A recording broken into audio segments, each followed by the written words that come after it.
Padre Celestial sea con ustedes. Seguimos aquí con historia de la iglesia y origen de las doctrinas. Ya estamos bien avanzados en lo que es la historia, ya estamos llegando a lo que son las denominaciones, se podría decir modernas, pero ya vimos los fundamentos, las motivaciones y las raíces dentro de lo que motivó a cada uno de los fundadores o reformadores como mayormente se pudo estar llamando a cada uno de ellos. Vimos cuáles fueron sus motivaciones, por qué se distanciaron. Por lo menos en este comienzo, en el principio, vimos que una de las razones fue, ¿verdad?, John Wycliffe se distanció de la institución católica romana. Antes de él los valdenses lo habían hecho. Vimos que también Lutero lo hizo, Calvino lo hizo. Después estamos viendo cómo Calvino, los seguidores de Calvino, los seguidores de Lutero, también empiezan a diferenciar entre algunos puntos doctrinales y se van moviendo hacia otros grupos. Vemos que de ahí empiezan a salir los anabatistas. De los anabatistas no se pudieron organizar, ¿verdad?, como organización de manera como se conocen, por ejemplo, los presbiterianos, que es el caso que vamos a estar tocando ahora. Vimos cómo Calvino influenció mucho en sus pensamientos, en su manera de pensar y su doctrina, y cómo sus seguidores establecieron como que dentro de su enseñanza unos puntos doctrinales en los cuales iban a ser casi los fundamentales, los principales, que hasta el día de hoy se le mencionan, que son como, ¿verdad?, las cinco solas, ¿verdad?, que son la gracia, solo Cristo, solo a Dios la gloria, sola Escritura, y lo que era el tulip, ¿verdad?, que era los 5 puntos donde él dice cómo es que es la salvación del Padre, que la salvación del Padre es una predestinación, es por la gracia, una predestinación que ya está reservada para cierto grupo exclusivo. Y explica cómo es que todos los hombres fueron depravados por causa del pecado de Adán, pero el Padre de todos esos hombres que esto han destituido, el Padre le plació escoger a cierto grupo, y ese cierto grupo lo escogió desde antes de la fundación del mundo. Y explica los diferentes puntos, que es la depravación, la elección incondicional, la gracia irresistible, lo que es la perseverancia de los santos, entre otras, que son 5. Y aquí vemos uno de los grupos que fueron influenciados, o que han sido influenciados hasta este momento, que se llama como un grupo presbiteriano, pero se le llama a ese grupo presbiteriano, tal vez no todo, pero la mayoría, de un pensamiento calvinista. O sea, un pensamiento que ellos se inclinan mucho a un pensamiento y las exposiciones de los seguidores de Calvino, de su enseñanza, y ellos son de esos seguidores y están de acuerdo con eso y los defienden, obviamente porque ellos piensan y entienden que es totalmente bíblico. Y aquí dice: si eres presbiteriano, tu comunidad eclesial la fundó John Knox del 1513 al 1572, ex sacerdote católico entre el 1559 y 1560. El presbiterianismo es una rama del protestantismo que tiene sus raíces doctrinales en el calvinismo e institucionales en la reforma protestante en Escocia, liderada por John Knox. Los presbiterianos tuvieron gran importancia en el desarrollo inicial de la democracia de los Estados Unidos. Eso es lo que se dice, ¿verdad?, que muchas de esas personas puritanos tienen un pensamiento presbiteriano y eso. Pero es otro tema, ¿verdad?, de quiénes fueron los fundadores o aquellos que influenciaron mucho dentro de esas colonias que luego llegaron a ser, ¿verdad?, parte de una unión, y esa unión se le llama hoy, ¿verdad?, como los Estados Unidos. Aquí dice: defensa de su postura del bautismo por aspersión.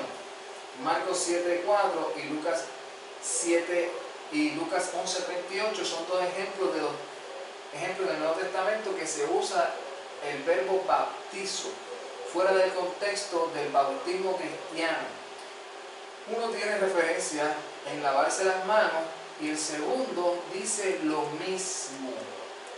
Es obvio de acuerdo al contexto de los pasajes que el verbo bautizo no puede significar sumergirse totalmente en agua. Esto es una defensa porque el punto de una doctrina que tienen los presbiterianos es que la manera que ellos practican el bautismo, aunque también en muchas ocasiones, la mayoría creo que ellos lo hacen a los infantes, pero también lo hacen no por inmersión, la persona no tiene que sumergirse dentro del agua, ¿verdad? O dentro de esto de agua y subir. Ellos dicen que no, que solamente con tú echarle, por ejemplo, un poco de agua en las manos o en la cabeza, también de esa manera tú estás haciendo lo que es el bautizarte, ¿verdad? O el pasar por ese mandamiento ¿verdad? Que el Mesías nos dijo que nos bautizáramos en su nombre. Ellos dicen que la manera que se aplica o que se practica, que no necesariamente es por sumergirse, por la persona se tiene que sumergir, porque dentro de su doctrina, ¿verdad? Sobre ese punto, pues tiene mucha diferencia con lo que son los bautistas y con otras denominaciones que creen que sí se tiene que la persona sumergirse totalmente y subir. Y ellos explican que no necesariamente es así y traen dos textos, ¿verdad? De la Escritura, uno en Marcos 7:3-4 y el otro en Lucas 11:38, y dan el ejemplo de que de estas dos ocasiones se habla de esta misma palabra bautizo y no necesariamente se está refiriendo a un bautismo que se está sumergiendo. ¿Okay? Y esto fue, ¿verdad? Escrito por A.A. Hodge, que en sus principios de teología. En Marcos 7 se especifica que las manos son partes del cuerpo que deben de lavarse y no la inmersión de la persona. Entonces, según el contexto, bautizo se traduce como purificación, lavamiento y no como inmersión. Esto lo dijo Bauer y Dunker en su léxico estándar. Afirma que bautizo en estos pasajes significa lavarse ceremonialmente por el propósito de purificación, diferente del significado de inmersión. Ellos dicen que, como yo repito, siguen defendiendo que no es por inmersión. Y están explicando basado en dos textos que ellos especifican esto, ¿verdad? Estamos hablando de lo que son los presbiterianos, estamos hablando de muchas cosas dentro de... traté de ¿verdad? Porque es un tema un poquito en donde hay controversias con otras denominaciones, porque en las otras ellos no tienen diferencia, o mucha diferencia en las otras. Con las otras ellos creen más o menos lo mismo, creen en la Trinidad, creen en que Jesucristo es Dios, creen que por ejemplo, esto sí también hay otras diferencias que tienen con otros, que es la predestinación, como el punto calvinista, pues tienen debates doctrinales en esa área con los que creen del punto de pensamiento arminiano, por decir así, ¿verdad? Todavía no estamos tocando quiénes son los que piensan como piensa la Escritura, que ahí pues uno va a tener la diferencia. ¿Quién de los dos puede estar más cercano a lo que dice la Escritura? Pero ellos, ¿verdad?, tienen debate con los arminianos, no solamente en ese debate sobre lo que es la predestinación, sino también el debate de lo que es el bautismo.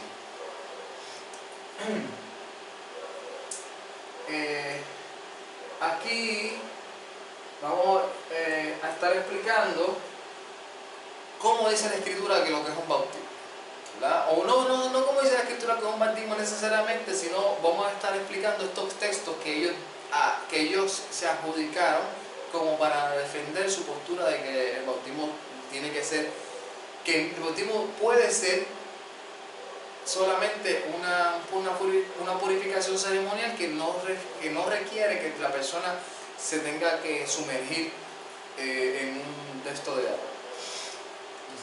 Lucas 7:4 y Lucas 11:38 hablan sobre el lavamiento de las manos antes de comer, una a los discípulos y otra al Mesías.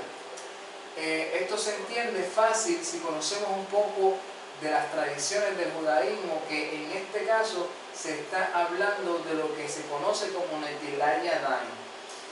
Esto es un rito impuesto por los sabios del judaísmo que consiste en lavarse las manos cuando la persona se va a acostar, a dormir. Es bien importante esto porque eso lo pasaron mucho ellos por alto. Mezclaron una cosa que no tiene que ver con otra, aunque se utilice una misma palabra.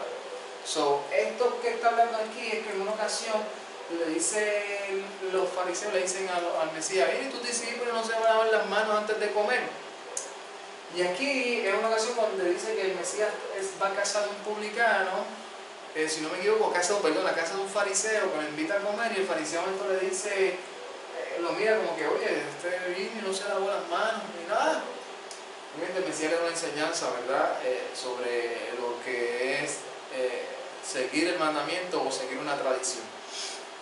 Y es una tradición en la que se está tocando aquí. Y esta tradición se le conoce como Netilat Yadayim. Esto es el lavamiento de manos para una purificación de las manos. No tiene nada que ver con bautismo, con mikve. Esto no tiene nada que ver con la purificación de la mikve del hombre con un propósito. Esto es algo, inclusive no tiene que ver con el mandamiento bíblico. El mandamiento bíblico de la mikvah, ¿verdad?, o de la purificación, que es la palabra correcta para bautismo, no tiene que ver con el tema que ellos metieron para justificar de que sí se puede hacer y no tienes que sumergirse. Aquí está hablando de otro tema totalmente diferente. Aquí está hablando de una tradición judaica que aún en ese tiempo se seguía o se mantenía, y el Mesías las refuta, ¿verdad?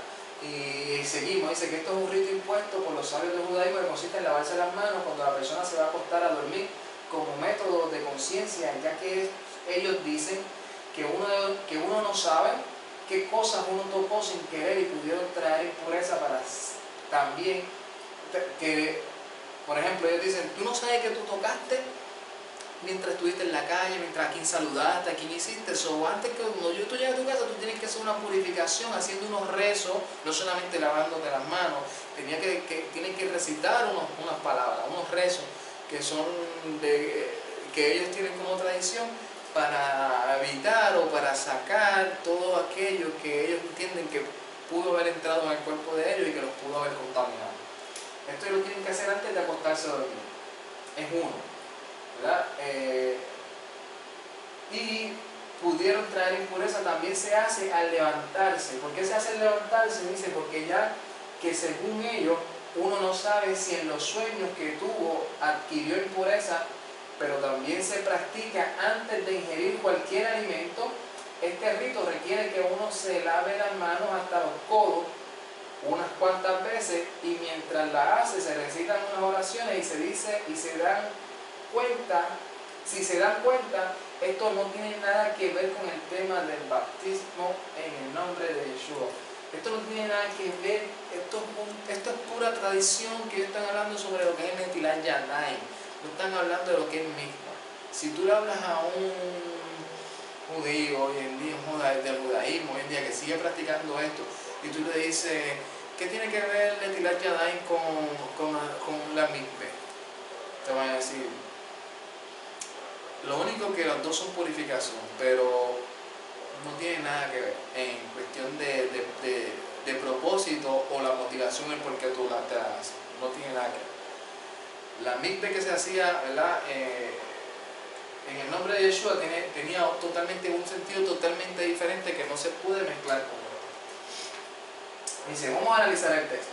En Marcos 7:3 la palabra que aparece es nipsotai, que viene de nicto y significa lavar, según el diccionario 33-35. En el 7:4 la palabra que aparece sí es bautizo, pero en referencia a las tradiciones que pusieron los llamados ancianos, no está hablando de un mandamiento establecido en la Torá escrita, lo cual escrituralmente y históricamente se sabe que de la manera en la cual se practicaba era por inmersión en aguas vivas. Algunos ejemplos son Hechos 8:38-39. Aquí la palabra que aparece como katapesán del diccionario Strong 2597, en el 38 es bajar. Y en el 39, ¿verdad?, en Hechos 38, el que aparece es katapesán, que es descender o bajar. Y en el 39 la que aparece es anabesán, que dice es subió o subieron o ascender. Esto es como se practicó en este texto lo que es el bautismo o la inmersión. Así era la manera que se practicaba cuando se practicaba en el nombre de Mesías. cuando tú querías hacer Netilat Yadai, conforme a la tradición de los ancianos, se hacía de otra manera y obviamente tenía que ver con las manos, porque ellos pensaban que por las manos viene la impureza también, que por las manos también cuando tú dormías podías estar soñando un sueño que no era agradable al Eterno y que eso te impurificaba y tenías que lavarte las manos, porque ellos decían que obviamente por las manos es que entra. Y también cuando tú ibas a comer, también por las manos. Por eso es que podemos entender al Mesías cuando le dice, no lo que entra a la boca es lo que contamina al hombre, sino lo que sale, porque está directamente hablando en contra de una tradición extremista que no tenía sentido desde el punto de vista ni espiritual ni literal. Está diciendo, es una tradición que ustedes se inventaron para irse a un extremo exagerado, que lo que está esclavizando a las personas, pero en ningún momento, tú no viste ni a Moshe, ni viste a Abraham, ni viste a ninguno de ellos, de los relatos que tienen, en ningún momento los viste a ellos, que hicieron ese rito antes de comer, o antes de acostarse, o después de levantarse. También hay que aclarar que es lógico que el ser humano se lave las manos antes de comer. Pero aquí no se está hablando de que se lave las manos de la manera normal antes de comer, eso es lógico. Aquí lo que se está hablando es de una tradición de que le están diciendo al Mesías, ¿por qué tú no sigues la tradición de los ancianos? Porque si nosotros seguimos esta tradición de recitar estas oraciones y lavarnos las manos 3, 4 veces, que eso podía durar 5 minutos aproximadamente, tal vez más, en hacer ese rito, y el Mesías dice, pues en cierto aspecto esto no es Torah, eso no es mandamiento. Eso inclusive no tiene sentido si tu corazón sigue siendo impuro. Y de aquí es lo que se está hablando, pero la manera que se practicaba, que yo también di de referencia a algunos textos, ¿verdad? Que cuando en el caso de Naamán, cómo es que Naamán hace lo que la inmersión, ¿verdad? Y cómo lo hacían también algunos sacerdotes, tenía que ser en agua viva, o sea que también aquellos que dicen, sí, es por inmersión, pero lo están haciendo en piscina, o lo están haciendo en algunos, bueno, sí, que son mini piscinitas, ¿verdad? O mini jacuzzi que hacen aún dentro de sus congregaciones, que son aguas estancadas, de esa manera, ¿verdad? Que le llaman el bautisterio, de esa manera no es que se hace conforme a la Escritura. Conforme a la Escritura tiene que ser en aguas vivas, aguas que corran, aguas que siempre estén fluyendo. Esto es lo mismo que aparece en Lucas 11:38, dice, inclusive el hacerlo de esta manera siempre fue común entre el pueblo de Israel. Esto está en Hechos 16, 13, 15, aún las purificaciones de los Kohanim en número 8:21 y en Nehemías 12:30. Las hacían en una mikve, mikve es un espacio donde se realizan los baños de purificación. Se trata de un contenedor de agua donde una persona pueda sumergirse completamente. La mikve no puede estar llena con agua estancada, sino que tiene que ser agua corriente. Aún el sistema del judaísmo utiliza este método implementando una mikve en o cerca de sus sinagogas para el uso de la comunidad afiliada. Esto que aparece en Hechos es cuando Pablo pasa por un lugar y ve que hay unas mujeres que están cerca de un lago, de un río. ¿Por qué la mayoría de las mujeres, y mayormente las mujeres cuando se reunían cerca de un río? Porque ahí ellas tenían la oportunidad de hacer la purificación ritual. Y luego pues entraron en el proceso, ¿verdad?, de lo que era la reunión, de lo que era la práctica que hacía, cánticos, alabanza, lectura de la Escritura. Y también los Kohanim lo hacían así dentro del Mishkan, del templo, tenían una mikve, inclusive dentro de la sinagoga hacen una mikve, pero la mikve la hacen con un proceso de tubería donde el agua fluye todo el tiempo, no está estancada. Y aquí vamos a estar hablando un poco de los wesleyanos o los metodistas. Vamos a hablar un poco aquí. El método metodismo o movimiento metodista es el nombre que se da habitualmente a un grupo numeroso y diverso de denominaciones cristianas del protestantismo. Históricamente el metodismo se originó en la Gran Bretaña del siglo XVIII y gracias a la vigorosa actividad misionera que fue desplegada se extendió rápidamente por los dominios del Imperio Británico, los Estados Unidos y más allá. Originalmente convocó especialmente a trabajadores granjeros, pobres y esclavos. Su teología es claramente arminiana, con un énfasis en el hecho de que la salvación es para todo aquel que la acepte. Sí, su liturgia es muy sencilla y se clasifica según la tradición anglicana como propia de la Iglesia Baja. Se calculan 80 millones de miembros alrededor de todo el mundo. Estamos hablando de la era presente, ¿verdad? Pero si se dan cuenta, ya aquí vimos los presbiterianos, ¿verdad? Si alguien tiene alguna otra pregunta sobre los presbiterianos o quiere saber algo de su doctrina, esto es de manera de resumen, ¿verdad? Me pueden escribir a montepark30@gmail.com y estaremos tratando, ¿verdad?, de resolver o de contestarle la pregunta. Y como mayormente siempre yo le digo a las personas con las que comparto, si yo no lo sé, me lo llevo como asignación. Lo busco, lo analizo, pregunto a otras personas que yo sé y entiendo que me pueden ayudar sobre el tema, que lo más seguro tal vez sepan más que yo sobre ese tema, y busco la manera de cómo poder responderle de manera responsable, ¿verdad?, de manera ética y conforme a lo que el texto bíblico nos enseña, si es que tiene que ver con el texto bíblico, ¿verdad? Porque hay cosas que se preguntan que son cosas de historia o son cosas, ¿verdad?, modernas, que la escritura en sí no da un relato literal sobre eso, sino que hay algo que entonces se tiene que deducir de la escritura. Pero aquí estamos hablando de los metodistas, ¿verdad?, de su comienzo, de sus orígenes, y vemos que el pensamiento de los presbiterianos era calvinista, pero el de los arminianos, perdón, el de los metodistas es arminiano.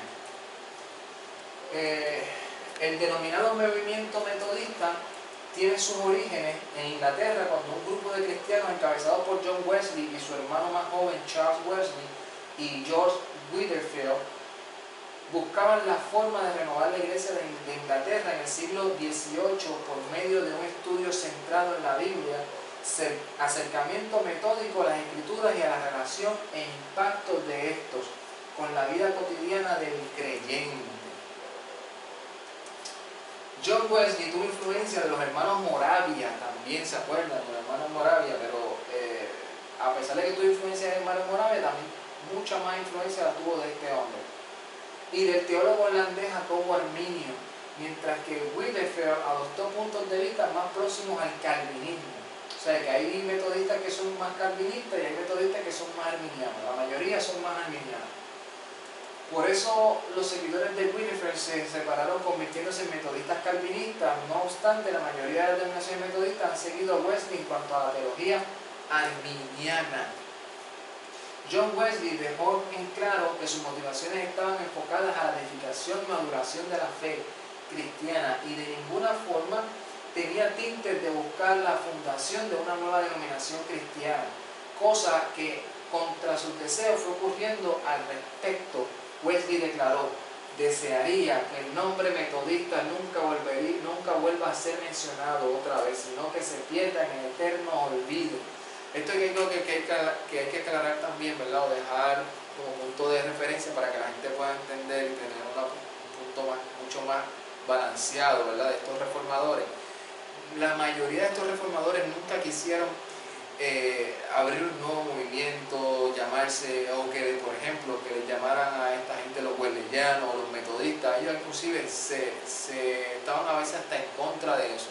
Y eso pasa en casi todo, lamentablemente, en la cuestión de la historia, casi todos esos líderes o reformadores de algo nunca desean en su anhelo personal, por lo menos la mayoría, o en el principio, nunca fue su motivación crear un movimiento de seguidores de él, sino poder aportar sobre lo que él entendía que era correcto y aportar y sí influenciar a las personas a que se vuelvan a ese diseño, ¿verdad? Pero que no sean seguidores y que no se autodenominen como seguidores de X personas y excluyendo a otros, porque así es el deseo de la mayoría de estas personas, aunque en muchas cosas sabemos que no, por ejemplo, ¿verdad?, que uno ve que no está de acuerdo con ellos, pero sí la motivación de cada uno de ellos era que ellos se volvieran a la escritura, que el mensaje de verdad, que siguieran siguiendo al Mesías y no lo que ellos consideraban que no era correcto, que en la mayoría era impuesto por la institución católica romana o por los anglicanos, o en este caso ya debatiendo con los anabatistas, debatiendo con algunos calvinistas, que por ejemplo que eran pensamiento arminiano, y aquí estamos viendo los metodistas que también salen, ¿verdad?, de estos movimientos, y empiezan a tener diferencias, pero el anhelo del deseo de esos fundadores no era, por ejemplo, aquí lo vemos bien claro, que el deseo de él no era que formar una denominación metodista. Eso se dio de manera espontánea por medio de sus seguidores. Y aquí estamos hablando, ¿verdad?, un poco de las fuentes escritas, ¿verdad?, de la doctrina de los metodistas. Dicen que en la Biblia, una de las fuentes de ellos, varios credos de la iglesia cristiana, los reformadores protestantes del siglo XVI, ven que es bien parecida a los presbiterianos, a otros que también han salido, que son bien seguidores de los reformadores, de sus exposiciones. Artículos de fe de la Iglesia Metodista Episcopal, la Confesión de la Fe, la Iglesia Evangélica de los Hermanos Unidos en Cristo, el Catecismo de Heidelberg, de la tradición reformada, y los sermones, tratados e himnos, ¿verdad? Y uno de los sermones y tratados e himnos de John Wesley, o de los hermanos Wesley. Y aquí vamos a estar hablando un poco, ¿verdad?, del pensamiento de estos metodistas, que son desde el punto de vista arminiano, y aquí vamos a hablar de los puntos del arminianismo. El arminianismo es la depravación total, ¿verdad?, que todo ser humano ha sido corrompido por el pecado, pero puede ser salvo por sus obras y por su fe natural. Tiene libertad de escoger la salvación, ¿verdad? Aquí vemos que aunque la depravación de los calvinos era depravación total, y como lo ve el arminianismo, es una depravación parcial, o sea que el hombre no está depravado totalmente, tiene algo que todavía bueno dentro de él, que es lo que lo hace percibir el mensaje del Evangelio cuando lo escucha, y tiene la libertad de escoger si lo quiere o lo rechaza. La elección condicional, ¿verdad?, que en caso del calvinismo era una elección incondicional, aquí es condicional. La elección y la fe salvadora son del hombre. Dios previó desde antes de la fundación del mundo a los que iban a creer. Dice, la elección y la fe salvadora son del hombre. Dios previó desde antes de la fundación del mundo a los que iban a creer. Esto es condicional, o sea, el hombre es el que decide si acepta la fe o no la acepta. Expiación universal, que es diferente, ¿verdad?, a la de Calvino, que dice, no, son una sola gente y ya los que son, ya están. Aquí dice, no, aquí dice, todo el que escuche tiene la oportunidad de ser salvo. La muerte de Cristo fue para expiar los pecados de todo el mundo, pero no asegura la salvación a ninguno. Se hace efectiva solamente si el hombre escoge aceptarla. La gracia es irresistible, la de Calvino es irresistible, o sea, el hombre no puede hacer nada para decir que sí o no, ya está determinado lo que él va a contestar. Aquí dice, no, aquí el hombre sí tiene el libre albedrío, la voluntad del libre del hombre limita al Espíritu Santo en la aplicación de la obra salvadora de Cristo. La gracia de Dios puede ser resistida. Y la seguridad condicional, que es la salvación, está condicionada a la fe del hombre. Puede perder la salvación por fallar en mantener su fe y la obediencia, o mantenerse en los pecados. Aquí dice que con que el hombre sea salvo, si vamos a ponerle los últimos años de su vida, decide apartarse, decide ya no obedecer, se rebela contra el Evangelio, pues él dice que si muere así, pues perdió la salvación, porque no es algo que está como un seguro, que ya está obligado de que tú vas a ser salvo, no importando lo que tú hagas. Y verdad, aquí lo que debería serían algunos de los textos de los cuales ellos se afirman, como lo puse en el caso de Calvino, pero pueden llamar, pueden preguntar, y entonces le hago llegar algunos de ellos. Aquí viene lo que es el segundo gran avivamiento, ¿verdad? Y es bien importante porque, como cuando yo enseño esto, ¿verdad?, a otras personas, yo les dejo saber que a veces nosotros tenemos la idea de que esas predicaciones que estamos acostumbrados en el sistema de los protestantes, ¿verdad?, que es que termina la adoración o las alabanzas, se esperan los líderes, empiezan a que a tranquilizar a las personas hasta que viene el que van a invitar, o tal vez el mismo líder es el que va a dar la exposición de la escritura. Pero de manera ya como tradicional se acostumbra a que el hombre que está predicando, que va a tener la exposición de la escritura, después que termina la exposición de la escritura, hace un llamado. Y ese llamado que hace un llamado tal vez a los pecadores, tal vez hace un llamado a los que están enfermos para que pasen al frente, o para que alcen la mano, para orar por ellos, pero hace un llamado. Y ese llamado es como un llamado a los pecadores a que se vuelvan, ¿verdad? Eso no se veía hasta este momento. En este tiempo es que se empieza a utilizar eso como un método de estrategia, se podría decir así, dentro de los servicios religiosos. Hasta este tiempo, ¿verdad? Hasta aproximadamente 1840, 1590 al 1840, nadie utilizaba eso como estrategia. Vamos a ver quién fue el primero que lo utilizó. Dice: periodo que procedió al que había tenido lugar aproximadamente medio siglo antes en el este de Estados Unidos, y que se distinguió por una nueva modalidad de evangelizar y predicar. Predicadores como Charles James Finney, primera persona en permitir a las mujeres a orar públicamente en los servicios religiosos.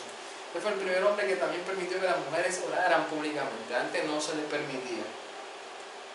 Y así como también el primer predicador en instituir el llamado para aceptar a Cristo como Salvador personal luego de una predicación. Este fue el primer hombre también que empezó a llamar a la gente después: ¿quién quiere aceptar al Señor como su Salvador, exclusivo Salvador, y hoy arrepentirse de todos sus pecados, y que Él cambie su vida y que Él limpie sus pecados? Pase al frente. Eso empezó a utilizarse en la época de Charles G. Finney. Antes de eso, la manera en que la gente aceptaba no era de esa manera. No estaba diciendo que tal vez no pudiera suceder de manera espontánea en otro lugar, pero no era un modelo establecido que todo el mundo ya tenía, como que si no termino la predicación haciendo un llamado a los pecadores, es como si realmente de nada me sirvió lo que dije, ¿verdad? Porque a veces piensan que es como una costumbre casi bíblica esto. Pensamos que Pedro, Pablo, Juan, así era que predicaban. No era así.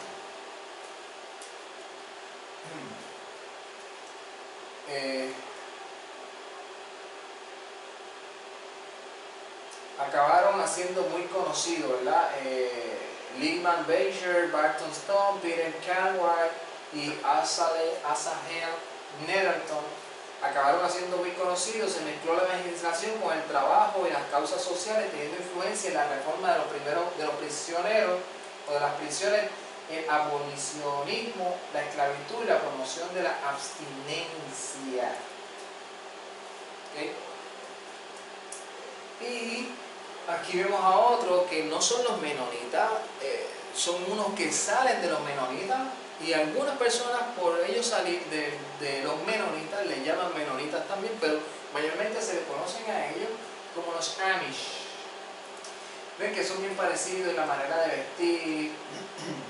Ellos, ¿verdad? Es una manera de vestir, una manera bien, ¿verdad? Vienen de allá, de Alemania, la mayoría de ellos, y todavía tienen ese estilo de vestimenta de ese tiempo. La comunidad Amish, ¿verdad? O los Amish son una comunidad y cultura muy unida, descendientes de inmigrantes germanos, ¿verdad? Los alemanes, predominantemente suizos, de habla alemana. Actualmente las comunidades Amish comprenden aproximadamente 22 asentamientos ubicados principalmente en los Estados Unidos y en Ontario, Canadá. Además de estos, también tienen asentamientos en zonas de Sudamérica, tales como Argentina y Perú. E incluso hay algunos grupos de Amish que en la actualidad residen en Europa, concretamente en Irlanda, en el poblado de Dunmore, en East.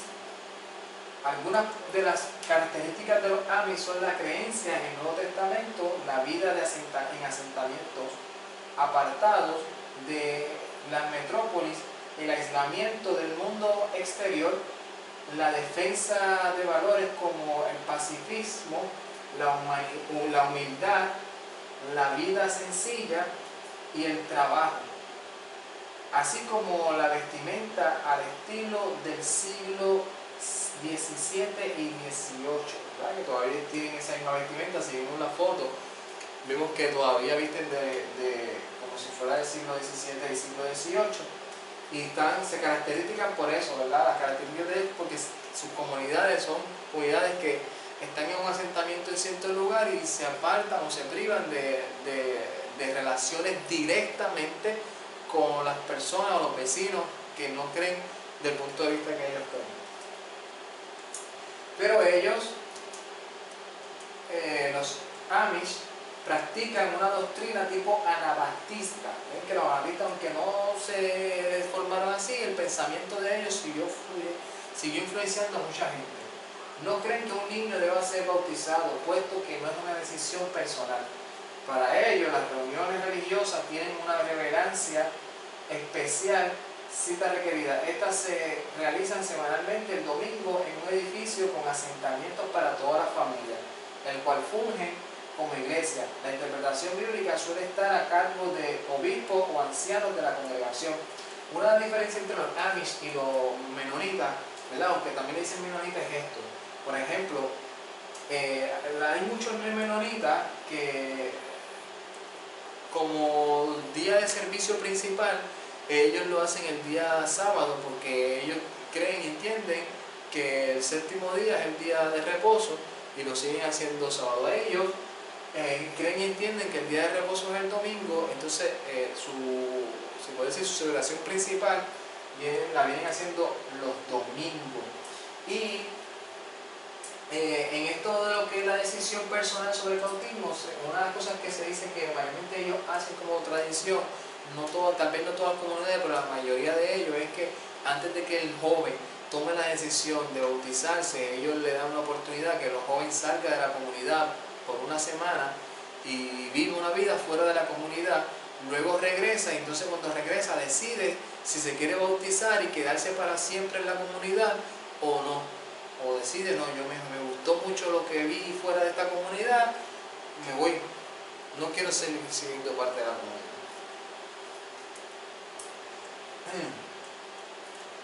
En el caso de los menonitas, aunque hay muchos que viven, ¿verdad?, bien parecidos a los Amish, pero también hay muchos de ellos que son un poquito más, se puede decir un poquito más, aceptan mucho más lo que son los tiempos modernos que los Amish. Ciudad del Vaticano. En 1870 se disolvieron definitivamente cuando Víctor Manuel II los anexionó al Reino Unificado de Italia, incluida Roma. Aquí ya vemos que el sistema del Vaticano, la institución católica romana, ya estuvo en un proceso donde ya ellos habían perdido el poder político, lo único que tenían era poder religioso, y de manera política esta persona los accionó al Reino de Italia. Ellos pertenecen al Reino de Italia. ¿Cómo ellos vuelven a tener su propio dominio sobre su sede y sobre un lugar, ¿verdad?, que se le llama la Ciudad del Vaticano, también se le dice así, que es en Roma, que esa parte es como una ciudad que es totalmente autónoma de ellos? ¿Cómo ellos lo lograron alcanzar otra vez? Y aquí lo explica. Aquí dice: la jurisdicción del papado quedó reducida al Vaticano, en el que cada uno de los sucesivos papas permaneció como prisionero voluntario en protesta por la ocupación italiana hasta el 1929, cuando quedó reconocida la soberanía independiente y completa de la Santa Sede en la Ciudad del Vaticano en virtud de los pactos de Letrán. O sea, ellos llegaron a unos acuerdos se puede decir, con los dictadores o con los reyes, o como le quieran llamar, los líderes de Italia, para liberarse de esa anexión y ser totalmente autodependientes. Hicieron unos pactos, ¿verdad? Dice: la Ciudad del Vaticano, nombre oficial, estatus de Delia Cita del Vaticano, Estado de la Ciudad del Vaticano, es el Estado independiente bajo la autoridad absoluta del Papa de Roma, en un enclave dentro de la ciudad de Roma, como una extensión de 44 hectáreas. La Ciudad del Vaticano es el país independiente más pequeño del mundo. Se fundó en 1929 cumpliendo los términos de los pactos de Letrán, ratificados por el gobierno italiano de Benito Mussolini y el papado, tras varios años de controversia. En el 1984 este tratado fue reemplazado por un nuevo concordato que, como su antecesor, reconocía la absoluta soberanía de la Santa Sede, jurisdicción jurisdicción del Papa dentro del Estado de la Ciudad del Vaticano.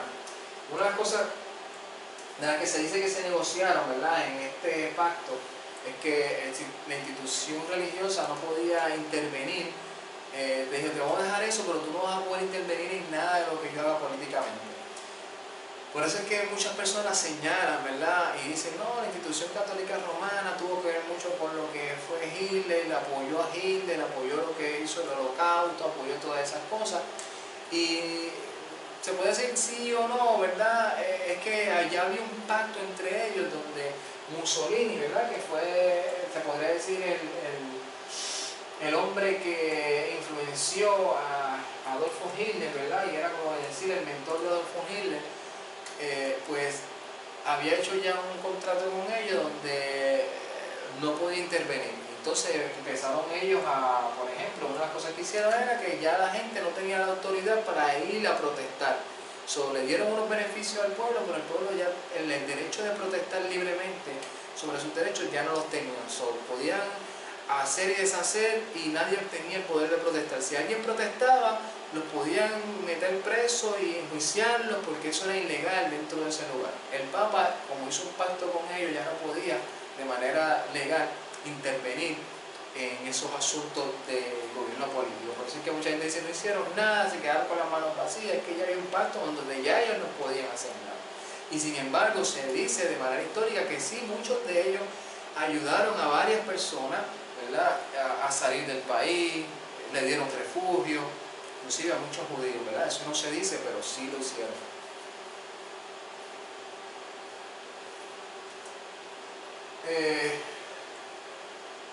No quiero decir que no hubiesen hecho, obviamente, con el poder que tenían, todo el mundo hubiese querido que hubiesen hecho muchísimo más. En simple vista, de vista general, la gente dice no hizo nada, y eso fue lo que se vio, como que no hicieron nada. Pero sí, internamente, individualmente, dentro de ese sistema hubieron personas que sí hicieron. Los Amish, en las congregaciones Amish se usan versiones de la Biblia traducidas en un lenguaje alemán antiguo, con muchas palabras arcaicas, lo que dificulta la lectura del libro de ataques, que no son muy expertos en el idioma, especialmente niños y jóvenes. En diversas comunidades tienen prohibido leer versiones en la Biblia en idioma inglés, aunque esto no impide que en los últimos años algunos de ellos obtengan secretamente Biblia en un idioma que les resulte más comprensible. Esa es una de las cosas que identifica este sistema.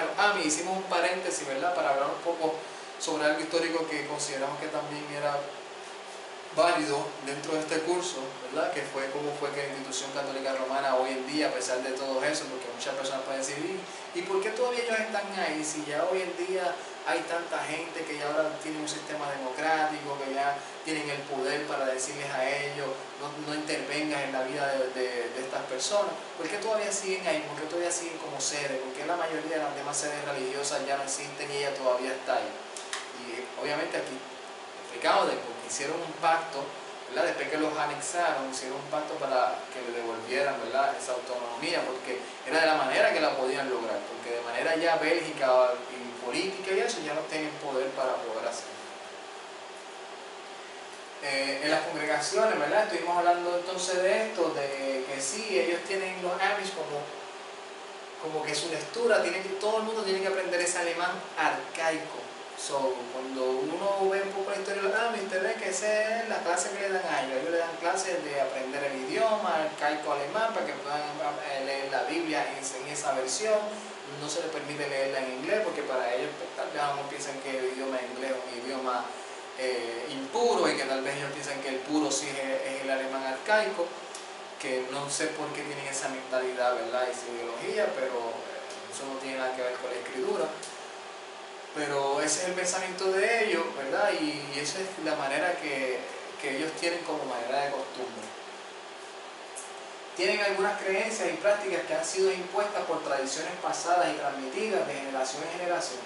Algunos Amish piensan que las personas que no son Amish no tienen mucha esperanza de salvación y están de camino al infierno, ¿verdad? Esto no es todo, pero aunque se puede decir que todo, pero no todos lo manifiestan de manera abierta, y es es lo que ellos expresan, que si tú no eres parte de esa comunidad Amish, si la cual ellos consideran que es la pura, que es la verdadera, la que mantiene el camino de verdad, pues está, como decir, está frito, no estás viviendo el camino correcto.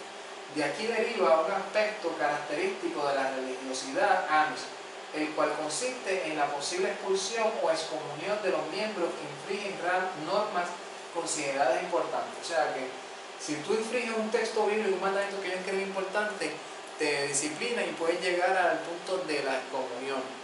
Y si infringe uno de los que ellos también tienen como tradiciones, ¿verdad? Y de generación en generación, también te disciplina y también puedes llegar a la excomunión.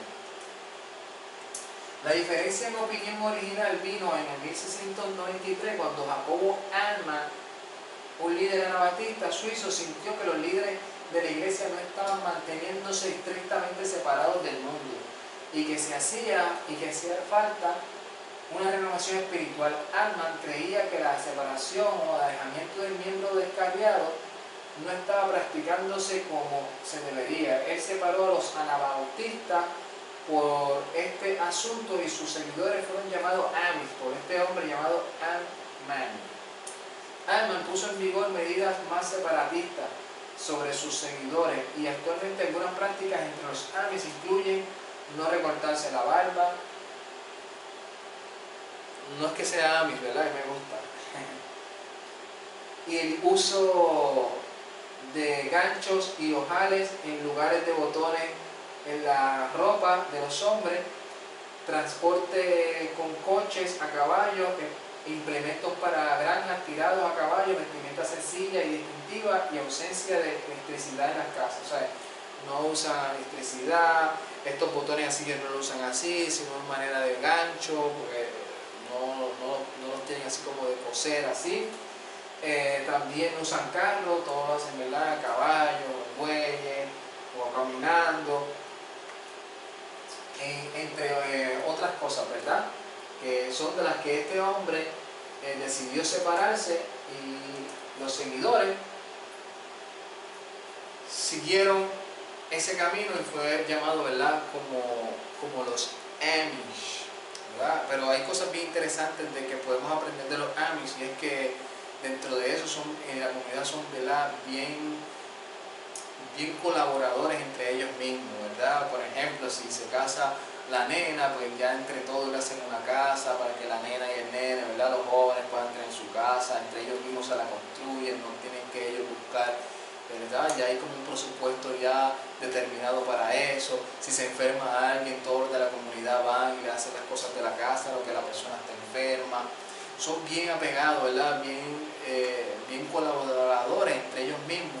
Y eso, ¿verdad? Es cosas de las que se admiran de ellos. Hay otras cosas que no las admiramos y que no estamos de acuerdo, pero en esa parte, por lo menos en esa característica de lo que es la humildad, de lo que es el servicio al prójimo sin ninguna clase de interés, ¿verdad? Pues son cosas de las cuales cuando uno ve los documentales sobre la vida de ellos, cuando uno ve algunas cosas sobre cómo ellos tratan, o se tratan entre ellos mismos, tratan a la gente, por lo menos en ese aspecto de colaboración, vemos que son cosas que admirar, ¿verdad? Son bien trabajadores también. Y aquí hay un slide que dice divide y vencerás. ¿Por qué? Porque vimos lo que fue la reforma y hay que reconocer que después de la reforma hubo una post-reforma. Pero eso lo vamos a estar hablando en la próxima ocasión, porque de esta post-reforma salen otras denominaciones que tal vez en la que usted está y que tal vez no está ni en la bautista, tal vez no está en la presbiteriana, tal vez no está en la metodista, tal vez no está en la Amish, tal vez no está en la menonita, tal vez no está en alguna que tal vez se llame anabatista hoy en día, pero tal vez está en estas que van a venir ahora, que surgen de una post-reforma, que son personas que van a salir del presbiterismo, van a salir del metodismo, van a salir de los anabatistas que todavía están por ahí pero no están organizados, de los metodistas, van a salir del calvinismo, del pensamiento calvinista, del pensamiento arminiano, pero van a crear su propio kiosco, se podría decir así, por el pensamiento de una posreforma que fue totalmente diseñada para dividir y para tratar de vencer. Así que no se pueden perder la próxima parte. Shalom, y que la paz de nuestro Padre Celestial sea con cada uno de ustedes y con toda su familia. Lolis Hoa, Yeshua Haderek, Haimet, Jajaim.